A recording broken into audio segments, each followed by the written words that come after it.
안녕하세요. 오늘도 사연살롱을 찾아주셔서 감사합니다. 호주에 살고 있는 30대 후반 워킹맘입니다.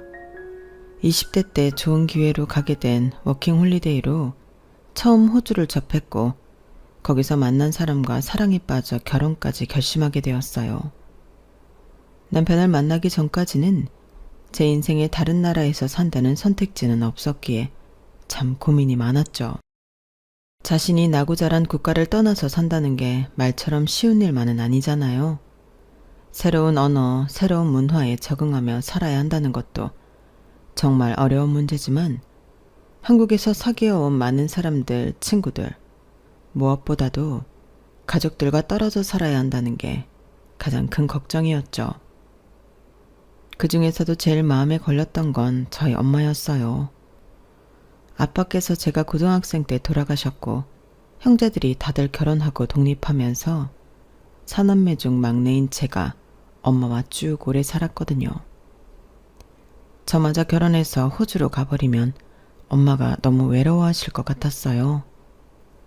물론 언니 오빠들이 있었지만 각자 사는 게 바쁘다 보니 엄마를 자주 챙겨드리지 못했거든요. 한국에 있어도 그런데 호주에 가면 엄마를 더 못 챙겨드릴 것 같아 걱정이었죠. 하지만 엄마께서는 이런 제 고민을 단호하게 쳐내셨어요. 그런 생각하지 마라. 자식 앞길에 도움은 못 될 망정 자식 발목 잡는 부모는 되고 싶지 않다. 네가 진심으로 사랑할 만한 좋은 사람이 있다면 당연히 그런 사람이랑 가정을 이뤄야지.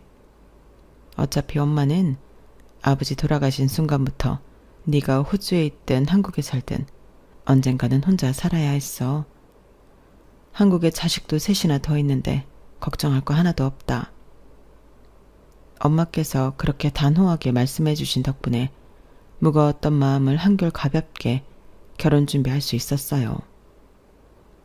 엄마가 말씀하신 대로 남편은 정말 이대로 놓치기엔 아까운 사람이었거든요. 엄마, 호주에 가서도 연락 자주 할게요.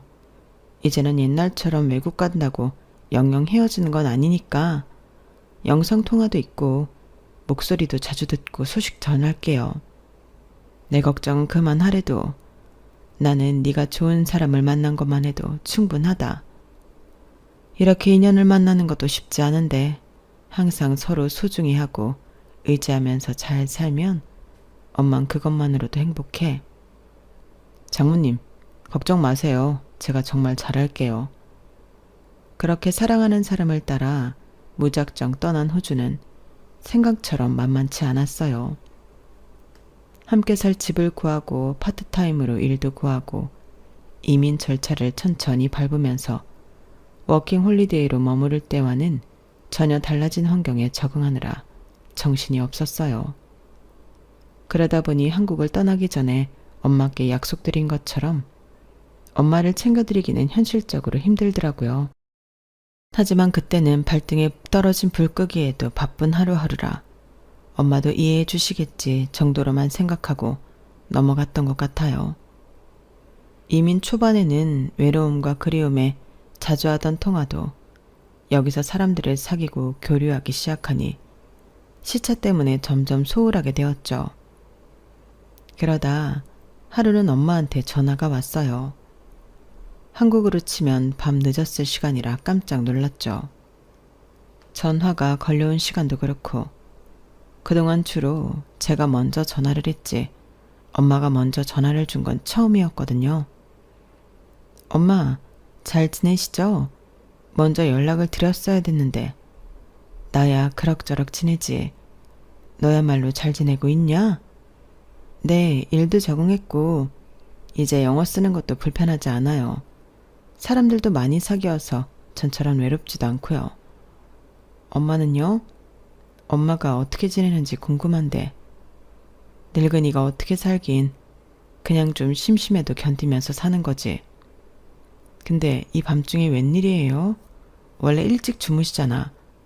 무슨 일 난 줄 알고 놀랐어요. 무슨 일은 무슨. 그냥 오랜만에 네 목소리 듣고 싶어서 전화했다.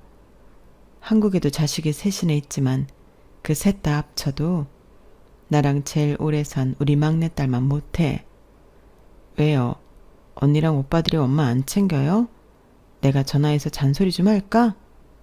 됐어. 다들 사는 게 바빠서 그런데 나 적적하자고 그렇게 투정 부리면 쓰나. 그냥 네 생각나서 전화했어.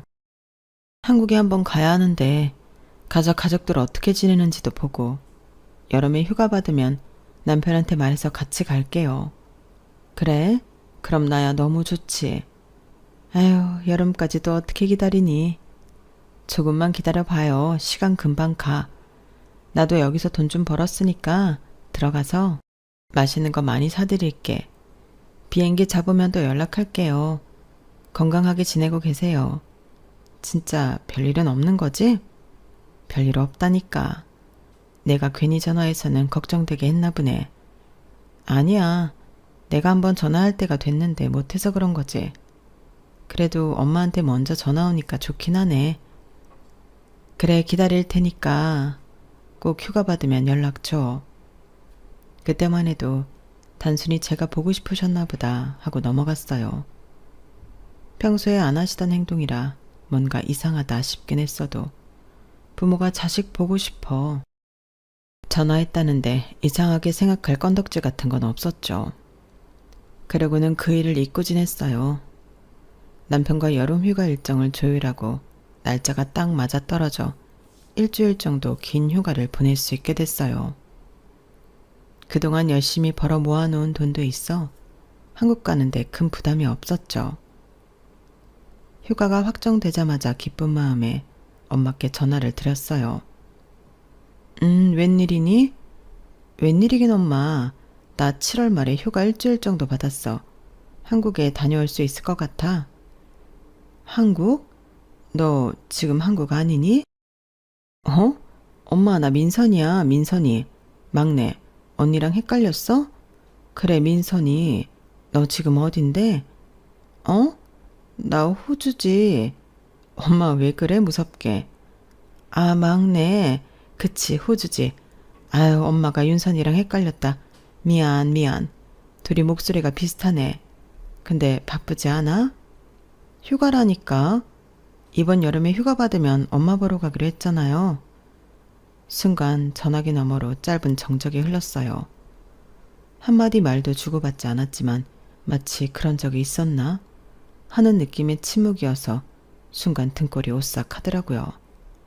아, 그랬지? 맞다. 아우, 드디어 보네, 우리 막내딸. 안 본 지 오래돼서 엄마도 너무 보고 싶네. 그치? 엄마 기억하지? 나 엄마가 기억 못하는 줄 알고 깜짝 놀랐잖아요. 아니야, 기억을 못하긴. 우리 딸이 온다는데 어떻게 기억을 못해. 엄마가 요즘 정신이 없어서 깜빡깜빡해서 그래. 빨리 오면 좋겠다. 한 달만 기다리면 되는데 뭘. 곧 만나요, 엄마. 장모님, 건강하게 잘 계세요. 저희 곧 가요. 맛있는 거 많이 사드릴게요. 전화를 끊고 뭔가 알 수 없는 기분이 들더라고요. 옆에서 엄마와 전화를 듣고 있던 남편 역시 저랑 같은 생각이었어요. 여보, 엄마 좀 이상하지 않아? 나이 드셔서 깜빡하는 거야 원래 흔한 거라지만 이 정도는 아니셨는데? 그러게. 게다가 장모님 기억력 좋은 편이셨잖아. 이 정도로 기억 못하실 분은 아닌데. 그리고 휴가 얘기는 통화한 지 2주밖에 안 되지 않았어? 아, 너무 걱정되는데. 지금 호주에 있으니 뭘 어쩔 수도 없고. 당신 형제들한테 부탁해봐. 한국에 형제가 셋이나 있는데 뭐가 걱정이야. 가족이 이럴 때 좋은 거지. 그렇긴 한데 언니 오빠들은 몰랐나? 어떻게 외국에 있는 나보다 몰라. 같은 땅 산다고 자주 들여다보는 건 아니니까 한번 이야기해보는 건 어때? 알겠어.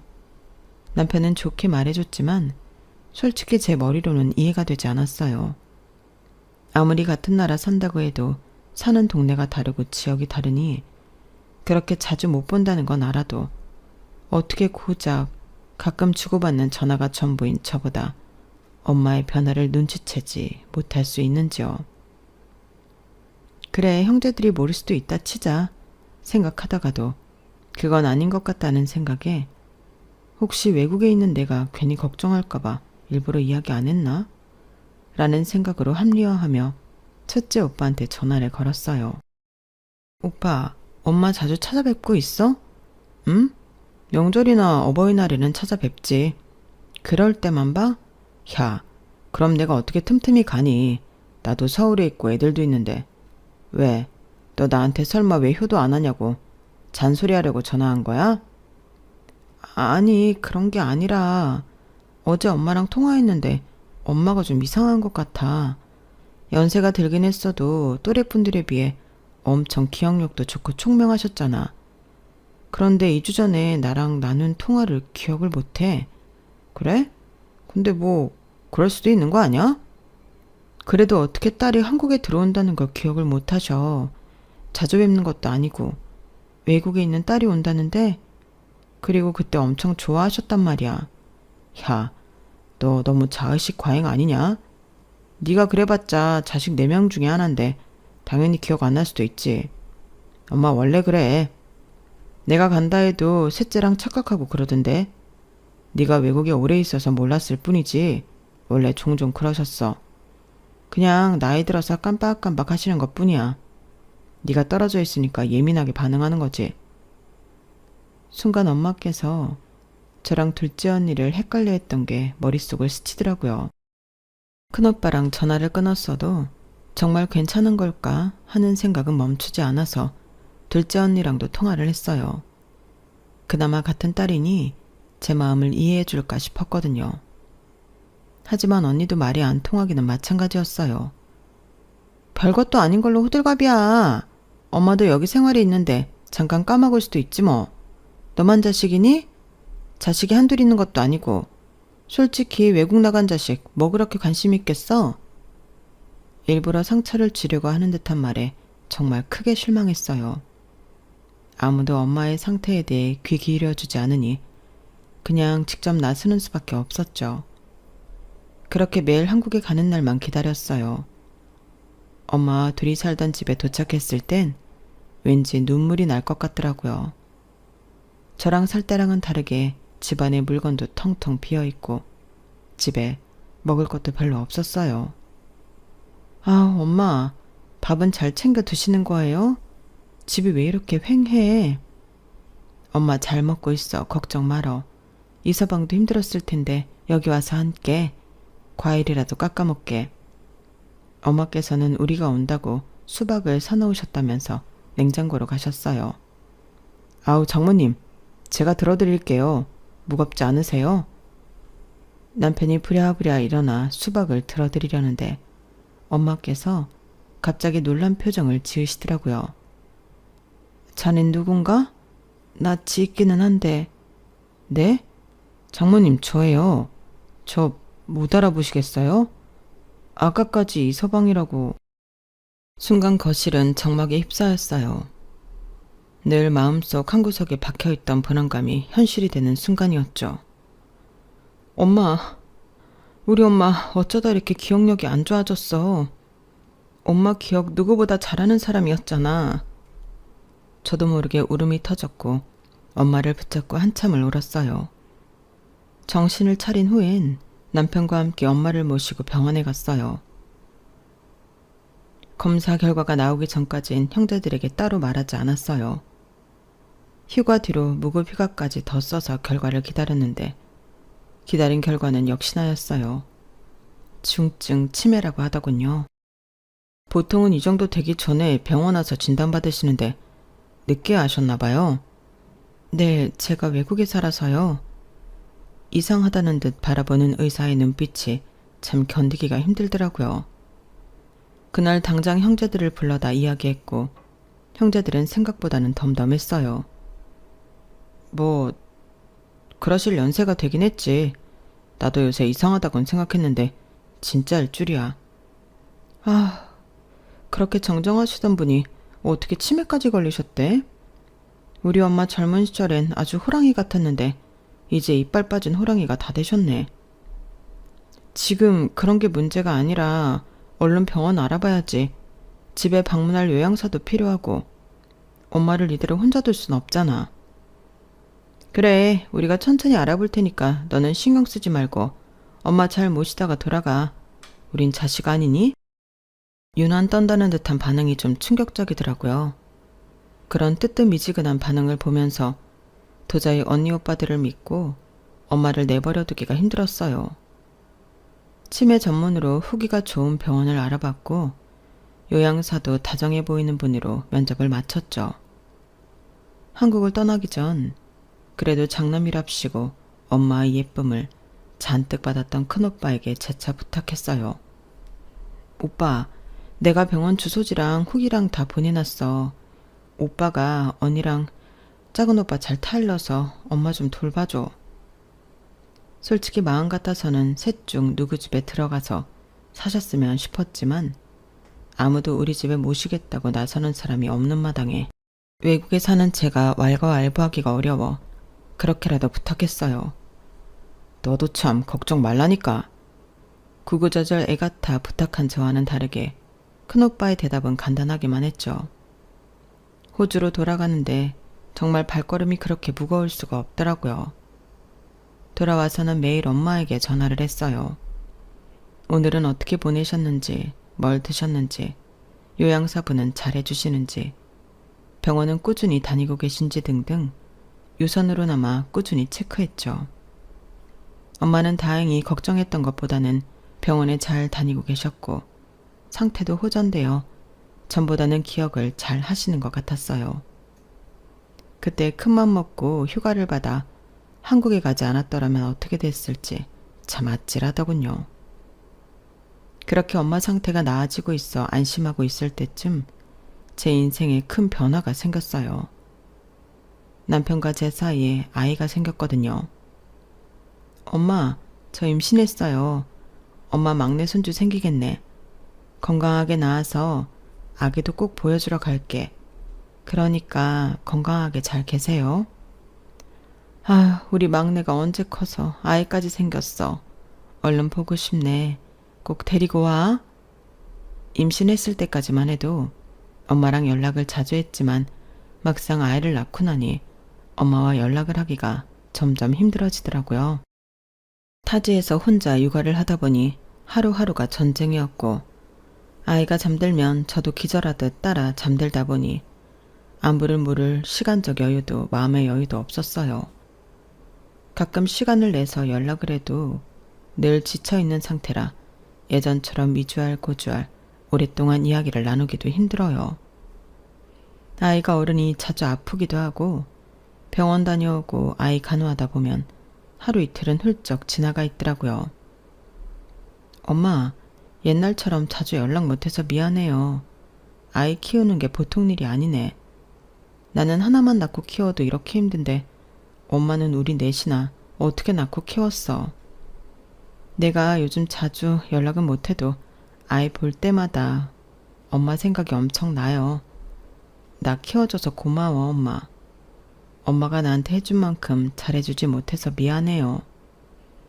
미안하긴 멀리 있어도 너만큼 나 챙기는 자식이 있는걸. 나도 늘 너한테는 미안하게 생각하고 있어. 나중에 내가 어떻게 되더라도 내가 무조건 네 몫은 서운하지 않게 남겨놓을 거다. 아이, 무슨 말을 그렇게 해요. 어떻게 되긴 뭘 어떻게 돼. 엄마, 내가 우리 리아 데리고 갈 때까지는 건강하게 계셔야 돼. 그래야 막내 손녀딸 한번 안아보지. 그래, 노력해보마. 마치 마지막처럼 말씀하시는 엄마 때문에 괜히 기분이 이상해져 저도 모르게 눈물이 났어요. 그날 전화를 끊고 나서도 여운이 남아 쉽게 마음이 추스러지지 않더라고요. 아이 눈만 마주쳐도 엄마 목소리가 떠올라 울컥하더라고요. 그런데 그날 그렇게 이상한 기분이 들었던 게 제 촉이 맞았는지 그날 이후로 엄마가 연락이 잘 안 되시더라고요. 처음엔 엄마가 피곤해서 일찍 주무시나 보다 했는데 그 다음날, 그 다다음날도 안 받으셨어요. 뭔가 이상하다 싶어 시간대를 이리저리 바꾸어 전화를 해봐도 연락이 되질 않았어요. 뭔가 불안한 생각이 스칠 때쯤 생전 연락 한 톡 없던 큰오빠에게서 연락이 왔어요.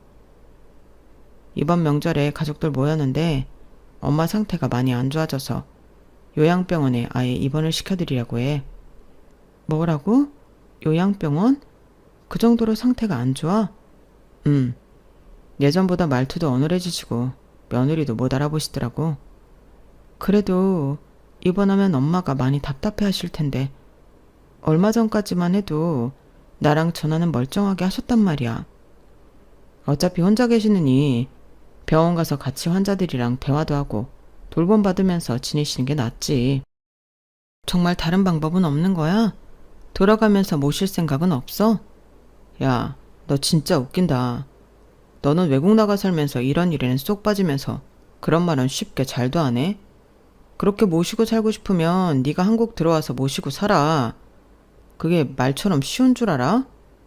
다들 자기 자식 키우기도 벅차고 맨정신이어도 시어머니 장모 모시고 살기 힘든데 며느리랑 사위들은 그걸 반기겠어? 니네 남편은 괜찮대? 혹시나 해서 떠보듯 물어본 건데 아주 난리를 치니 말문이 막혔어요. 참 시사하다 싶어 화가 나면서도 상황이 성이니 그냥 이해해야겠다 생각했죠. 아, 됐어, 알겠어. 그럼 다른 병원 말고 진료받던 병원에 입원하셨으면 좋겠어. 거기만큼 괜찮은 곳이 없으니까. 입원은 조금 비싸다고 듣긴 했는데 내 집 합쳐서 내면 되니까. 그리고 엄마 전화는 왜 안 받으셔? 사실은 일주일 전에 벌써 입원 절차 밟았어. 핸드폰은 따로 필요 없을 것 같아서 우리가 받아놨어. 뭐라고? 그럼 나는 엄마랑 어떻게 연락하라고? 병원으로 연락하면 돼? 따로 연락할 필요 없어. 우리가 엄마 뵈러 갈 때 돌아가면서 전화할 테니까 그때 받아. 큰오빠는 그렇게 납득이 되지 않는 통보만 한 채 전화를 끊었어요. 속에서 화가 부글부글 끓었지만 외국에 있는 처지라 어찌할 수가 없어 답답하더라고요. 그렇다고 마냥 손 놓고 있을 수만은 없어 엄마가 다니시던 병원에 전화를 걸어 환자 정보를 물었더니 들려온 대답은 절망적이었어요. 그 환자분은 저희 병원에서 진료받으신 지 벌써 오래되셨는데요. 마지막 진료 기록이 작년 말이에요. 입원 기록도 없고요. 정말 눈앞이 깜깜해지는 기분이었어요. 그 길로 들지 않니 작은 오빠한테 줄줄이 연락을 했지만 셋이 짝이라도 한 건지 제 전화를 받지 않더라고요. 결국 답답한 마음에 아기가 돌이 되고 정말 큰 결심을 했어요. 그 어린애를 데리고 남편과 함께 한국행 비행기를 탔죠. 도착하자마자 적어둔 형제들 집 주소로 찾아가 하루 종일 기다리고 문을 두들긴 끝에야 겨우 작은 오빠랑 만날 수 있었어요. 대체 엄마 병원이 어디야? 어딘데 이렇게까지 안 알려주고 멀리 사는 사람 애간장을 태워서 여기까지 오게 만들어? 나는 잘못 없어. 형이랑 누나가 네 연락 받지 말래서 그런 것뿐이야. 너 알면 또 잔소리만 한다고. 병원 주소 알려줄 테니까 진정해. 그렇게 작은 오빠를 닥달해서 알아낸 병원은 정말 초라하기 그저 없었어요. 시설도 낙후되었고 혹시나 싶어 기대했던 요양사들도 불친절하고 피로에 지쳐있는 모습이었죠. 이런 곳에서 엄마가 지내고 있다고 생각하니 속이 상해 울컥했죠. 엄마, 저예요. 알아보시겠어요? 아유, 이게 누구야? 참 예쁜 아가씨네. 엄마, 나예요, 막내딸. 딸? 누군데 자꾸 나한테 엄마라고 하니? 엄마, 여기서 지내는 거 괜찮아요? 집은요? 집은 어쩌고 여기 와서 지내고 계세요? 집은 내 아들이 가져갔어. 내 거 다 아들들이 가져가고 나는 아무것도 없어. 그 말을 들으니 갑자기 정신이 번쩍 들더라고요. 생각해보니 엄마를 입원시켜놓고 엄마가 살던 집은 어떻게 했는지 물어보질 못했던 거예요. 시간이 좀 지나니 엄마께서 저를 알아보셨고 자초지종을 이야기해 주셨어요. 다니던 병원이 비용이 비싸서 조금 싼 데로 옮기자고 하더라고. 정신 오락가락 하는 것도 미안한데 자식들한테 부담 주고 싶지 않아서 그러기로 했다. 집은 큰애가 알아서 정리하겠다고는 했는데 어떻게 된 건지 나도 모르겠구나. 그래도 이렇게 정신 남아 있을 때 너를 한 번 더 볼 수 있다니 참 좋구나. 우리 막내 손주도 이렇게 빨리 볼 수 있을 줄은 몰랐는데 어쩜 이리 이쁘니? 엄마가 딸을 안고 행복해하는 모습을 보니 잠시나마 답답했던 가슴이 녹아내리더라고요. 하지만 엄마를 이런 곳에 입원시켜두고 엄마 집은 어떻게 했는지 소식조차 알리지 않는다니 정말 괘씸해서 살 수가 없더군요. 그래도 오랜만에 엄마랑 보내는 시간이 너무 소중해서 저희 가족이 머무르는 숙소에 엄마를 모시고 와서 맛있는 것도 사드리며 티 내지 않고 좋은 시간을 보냈어요. 마지막 날 엄마를 다시 요양병원으로 보내드리는데 정말 가슴이 먹먹하더라고요. 엄마, 내가 곧 다시 데리러 올게요. 조금만 기다리세요. 우리 집 현관 옆에 있던 창고 기억하지? 그 안에 다 있어. 엄마가 다 숨겨놨어. 네? 네 몫은 어떻게든 남긴다고 했잖아. 찾아서 써. 꼭. 알았어, 엄마. 그럴게요.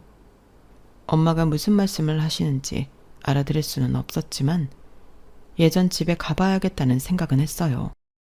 그리고 엄마를 이런 곳에 버리다시피 방치해놓고 자기들끼리 엄마 집을 갈취한 형제들을 절대 용서하지 않겠다고 결심했죠. 예전 살던 집은 그새 팔렸는지 한참 이사를 진행 중이었고 정신없는 틈을 타 현관 옆에 있던 작은 창고를 열어보니 엄마가 아끼시던 보자기로 곱게 쌓인 상자가 덩그러니 놓여 있더라고요.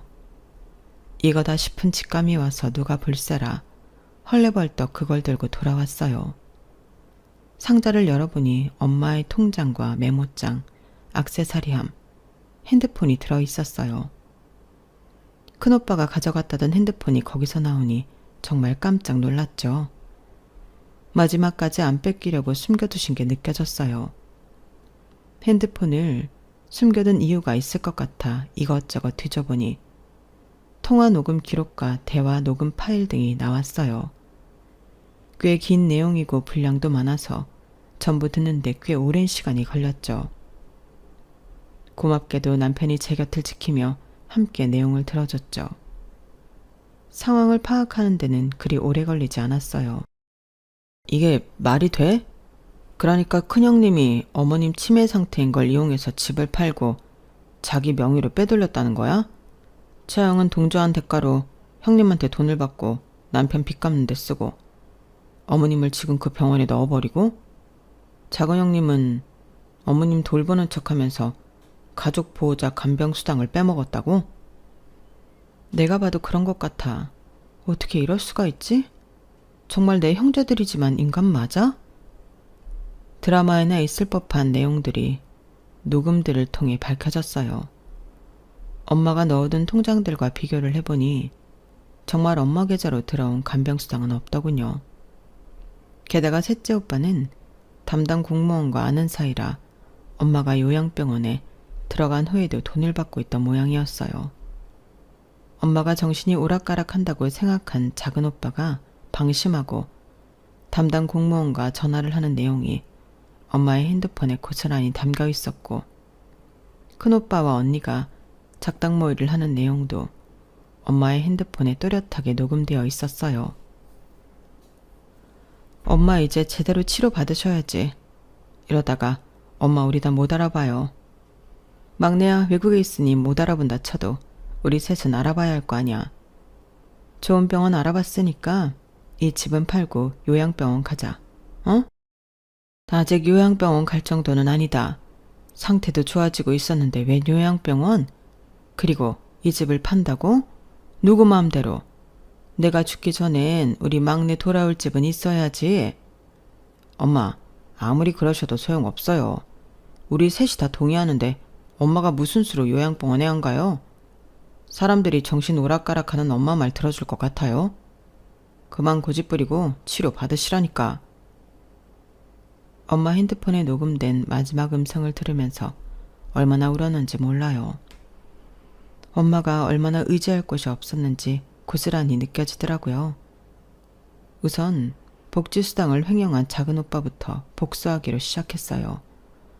이건 기록도 남아있고 담당 공무원과 전화 내용도 녹음되어 있으니 확실히 걸 수 있을 것 같았거든요. 먼저 셋째 오빠와 접점이 있을 만한 담당 공무원을 찾는 것에 집중했어요. 찾아보니 그쪽 부서에 오빠와 중고등학교 동창이 동갑인 공무원이 있더라고요. 그리고 지자체에 감사 요청을 해서 수당 부정수급, 공문서 위조로 고발을 했어요. 이건 입금 내용도 확실하고 제가 고용했던 요양사를 통해 증언도 받을 수 있었어요. 다른 분들은 그래도 오며가며 얼굴 비추시는데 수당을 대신 받으신다는 셋째 아드님은 통 보이질 않아서 돌봐드리고 있는데 애를 좀 먹었어요. 저한테 그만 나와도 된다고 한 것도 셋째 아드님이셨고요. 이렇게 확실한 증거들을 모아 제출했어요. 셋째 오빠가 저렇게 수당을 불법 가치하고 있었다는 사실을 깨닫고 나니 첫째 오빠랑 둘째 언니도 의심이 가더군요. 집은 내가 알아서 정리할 테니까 너는 신경 쓰지 마. 장남이라는 이유로 엄마의 동의도 없이 재산 정리를 주도하던 큰오빠도 과연 정말 투명하게 재산을 정리했을지 의문이더라고요. 그래서 등기부 등본을 떼서 집 매매 계약 날짜를 확인해 병원 진료 기록과 대조해보니 보호자 말에 의존적이며 날짜, 사람, 장소, 혼동 있음, 중요한 결정 시 단독 판단 어려움이라고 적혀 있더라고요. 이 진단서로 계약서 서명 당시 엄마는 법적 판단 능력이 없었다는 증거를 확보할 수 있었죠. 그리고 엄마가 다니던 은행에 매매 계약서 제출 기록을 통해 계약서를 입수했어요. 매매 계약서 서명은 틀림없는 엄마의 서명이었지만 뭔가 묘하게 다른 느낌이더라고요. 그래서 필적 감정 전문가에게 감정을 의뢰했어요. 결과는 당연히 동일인 서명으로 보기 어렵다는 판단이 나왔죠. 마지막으로 변호사와 함께 공인중개사를 찾아갔어요. 당시에 어머님과 동행하기는 했는데 어머님께선 계속 거부를 하셨는데 아드님께서 치매라 그런 것이니 신경 쓰지 말라고 하더군요. 그래서 대리 서명으로 진행했습니다. 모든 정보를 입수한 뒤 제가 모은 증거자료 일부를 형제들이 모인 자리에서 풀었어요. 언니는 따로 나서서 한 건 없었지만 입을 다무는 대가로 큰오빠에게 돈을 받아 남편 빚을 갚고 있었던 상황이었죠. 언니가 가장 먼저 눈물을 터뜨렸어요. 제발 우리끼리 이러지 말자. 우리도 먹고 사는 게 다 힘들어서 그래. 그 큰 집에 엄마 혼자 사시면 뭐해? 노인들은 원래 큰 집에 살면 더 외로움을 많이 느낀대. 따지고 보면 네 탓 아냐? 네가 엄마를 버려두려고 외국으로 홀라당 나가버려서 너무 외로워서 치매에 걸리신 거 아니냐고. 언니, 그게 부탁하는 사람의 태도야? 어떻게 사람이 죄를 지어놓고 다들 그렇게 뻔뻔해? 됐어. 난 사과받으러 온 것도 아니고 그냥 눈들이 있으면 니들이 지은 죄를 똑똑히 보라고 온 거야. 곧 형사고소 진행할 거야. 그럼 사문서 위조, 재산 편취 사기죄, 그리고 수당 부정수급 등등 정말 걸릴 게 많을 거야. 그리고 언니는 여기 동조해서 이득을 취했으니 언니 남편에게 그 돈 다 뱉어내라고 할 거고. 뭐? 미쳤어? 너 대체 왜 이렇게 변했니? 나가 살더니 왜 이렇게 독해졌어? 야, 감정적으로 하지 말고 나와봐. 그래도 이제야 상황 파악을 한 건지 큰오빠가 저를 끌고 나오더군요. 하지만 큰오빠가 정신 차렸다는 건 제 착각이었어요. 너도 좀 조용히 있어. 너도 알잖아. 너랑 엄마가 살던 집이 얼마나 가치가 있는 집인지. 저 큰 집 하나 팔았다고 우리 삼형제 팔자가 폈어. 너도 나중에 알게 되고 이렇게 될 거? 난 몰랐던 거 아냐?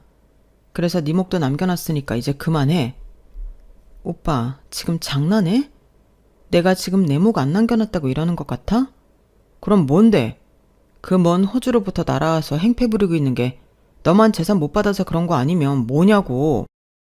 자기들이 무슨 죄를 지은지라도 알면 그래도 형제로 같이 자란 정이라도 봐서 민사소송으로 끝내려고 했는데 진짜 안 되겠구나. 엄마가 정정하실 땐 재산 때문에 찍소리도 못하더니 엄마가 쇠약해지니까 바로 재산이나 빼돌리고 엄마를 저딴 병원에다 박아놔? 니들이 인간이니? 그래, 원하는 거 다 말해. 그렇게 억울하니? 너만 살기 힘들어? 우리도 힘들어서 그랬다고. 엄마도 건강하실 때 우리가 힘들 때 도와주셨으면 우리가 이러지도 않았지. 그러게, 진작에 도와주셨으면 서로 좋았잖아. 난 그래도 큰오빠는 다를 줄 알았어. 하긴 돈 준다고 언니 입막음한 게 오빠인데 그 와중에 믿은 내가 바보지. 나는 대화는 인간하고만 해. 오빠도 인간 같지 않은 거 알았으니까 대화는 그만하고 싶다. 법정에서 법으로 다시 얘기해. 너 이제 엄마 돌아가시면 세상에 믿을 거 우리 형제들밖에 없어. 근데 네가 우리 셋을 등진다고? 너 하나가? 너 살면서 다시 가족한테 기대해야 할 순간이 없을 것 같아? 너 우리한테 그런 식으로 굴면 나중에 후회한다. 결국 남편도 남이고 남은 건 피로 이어진 가족뿐이라고. 거의 저주처럼 퍼부어지는 폭언을 들으며 그곳을 떠났어요. 한국에서 머무르는 숙소에 돌아오니 남편이 걱정스러운 얼굴로 자리에 앉지도 못하고 아이를 보며 절 기다리고 있더라고요. 여보, 잘 갔다 왔어? 괜찮았어? 그러게 나랑 같이 가자니까. 힘들었지? 잘 보자마자 달려와서 저를 꽉 안아주는데 남편 품에 안기니 큰오빠가 했던 말이 떠오르면서 눈물이 터지더라고요. 여보, 우리가 지금은 이렇게 잘 지내도 결국 나중에 뭔가 잘못되면 우리도 남이 되는 거겠지? 그게 무슨 소리야, 여보. 엄마 돌아가시면 내가 의지할 건 형제들밖에 없는데 내가 형제들을 이렇게 등지고 살아도 될까? 여보, 나는 무슨 일이 생겨도 당신 편이야. 그런 소리 하지 마. 세상 청지, 당신 형제들이 다 당신 손가락질해도 난 당신 곁에 있을 거야. 당신이 왜 혼자야? 나도 있고 우리 예쁜 딸도 있는데. 우리 딸 아빠랑 잘 있었어? 그렇게 딸과 든든하게 절 껴안아주는 남편을 보며 흔들리지 않기로 결심했어요. 그렇게 바로 형사고소를 접수했죠. 제가 고소했다는 사실이 알려지자마자 형제들은 노발대발했어요. 하지만 법적 절차를 밟으며 셋째 오빠가 부정수급, 공문서 허위 작성으로 인해 벌금을 맞고 그동안 불법으로 받은 수당을 환수 조치당하면서 3명의 싸움으로 번졌어요. 그러게 형은 처음부터 막내를 같은 편으로 만들었어야지. 외국에 있다고 만만하게 보니까 이 사단이 나는 거 아냐? 야, 애초에 네가 사는 곳 안 들켰으면 이럴 일이 있어? 너 때문에 엄마가 저런 병원에 있는 거 알게 돼서 제가 눈이 돌아간 거잖아. 싸우는 꼴이 아주 가관이더군요. 하지만 제 복수는 거기서 끝나지 않았죠. 첫째 오빠 역시 사문서 위조죄로 걸렸고 집을 매매하는 과정에서 다운 계약서를 작성한 사실까지 걸렸어요. 증여세를 탈세하려는 시도까지 포착이 된 거였죠. 큰오빠는 집값의 절반을 미신고한 채로 추징금 2억 원에 징역형 집행유예를 받았어요. 부동산 거래는 민사소송을 통해 일부 재산 환수 판결을 받았죠. 둘째 언니는 일로 남편과 싸우다 이혼 위기까지 놓이게 됐죠. 형제들이 차례차례 벌을 받는 동안 저는 엄마를 더 쾌적한 요양병원에 입원시켜드렸어요. 엄마께서는 제 손을 꼭 잡아주며 말씀하셨어요. 내가 어떻게든 내 목숨 꼭 남긴다고 했지? 그때 네가 발견한 통장 속 돈이랑 폐물함은 전부 네가 갖거라. 엄마, 그걸 제가 어떻게 받아요? 지금 엄마 재산 마음대로 팔아제낀 언니 오빠들 벌 주고 있는데 이 돈 받으면 저도 벌 받아요. 벌이 아니라 상이야, 상. 그 집은 내가 어떻게든 죽기 전까지 팔고 싶지 않았던 집인데 팔았으니 그런 거고 이 돈은 옛날부터 너 주려고 따로 모은 돈이다. 넌 어릴 때부터 오빠들이나 언니에 비해 욕심도 없고 착했잖니. 그런 네가 딱 하나 나한테 미안해하면서도 욕심냈던 게 네 남편이야. 이번에 오래 머무르면서 지켜보니 정말 좋은 사람을 만난 것 같다구나.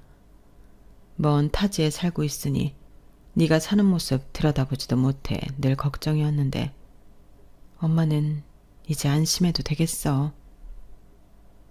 제 손을 꼭 잡고 계시던 엄마의 소나기에서 이상하게 점점 힘이 풀리셨어요. 그때 직감했어요. 엄마께 시간이 별로 안 남았다는 걸요. 눈물을 흘리며 요양사분들을 불러 급하게 병원에 갔지만 이미 숨을 거두신 후였어요. 미워 죽겠어도 형제니 엄마 장례는 치러야 해서 다시 형제들을 만났고 서로 죽이지 못해 안달난 눈빛으로 겨우 장례를 치렀어요. 장례 마지막 날 변호사가 와서 유언장을 읽어주더군요. 내 남은 예금과 유동자산 전부 그리고 내가 남긴 기금속 보험금, 기타 권리 일체를 막내 간미인선에게 단독 상속하길 바란다. 이 결정은 다른 자식을 벌 주기 위함이 아니라 마지막 끝까지 날 챙겨준 사람에게 마음을 남기고 싶을 뿐이다. 그제 저의 형제들의 눈빛이 흔들리더군요. 민선아, 언니가 정말 미안했어, 그동안. 언니 이제 남편이랑 이혼하고 빈털털이 된 거 알지? 언니 좀 도와주라. 민선아, 오빠가 엄마 있는 병원 알려줬잖아. 그래도 오빠가 제일 사람답지 않니? 오빠는 집 팔고 돈 받지도 않았어. 기껏해야 얼마 나오지도 않는 그 수당 좀 챙긴 거야. 우리 막내들끼리 뭉쳐야지. 안 그러냐? 그 와중에도 큰오빠만큼은 자존심 세워가며 절 쳐다도 보지 않고 자리를 뜨더군요. 미안하지만 우리 형제의 연은 끊은 걸로 아는데 나한테 그렇게 고소까지 당하고 인생 나락까지 갔으면서도 나한테 빌고 싶어? 나한테 이러지 말고 저기 저 든든한 장남한테 기대. 그 말을 마지막으로 저는 홀가분한 마음으로 떠났어요. 다시는 이 지긋지긋한 형제들과 부딪힐 일 없고 사랑하는 제 진짜 가족들이 기다리는 호주로요. 제 이야기는 여기까지입니다. 가족이라는 게 정확히 무엇인지 여러분들은 이런 일 겪지 마시고 사랑하는 가족들과 항상 행복하셨으면 좋겠습니다. 여러분, 사연 댓글에 응원과 현명한 조언 부탁드려요. 좋아요와 구독은 저에게 큰 힘이 됩니다. 오늘도 좋은 일 가득하세요.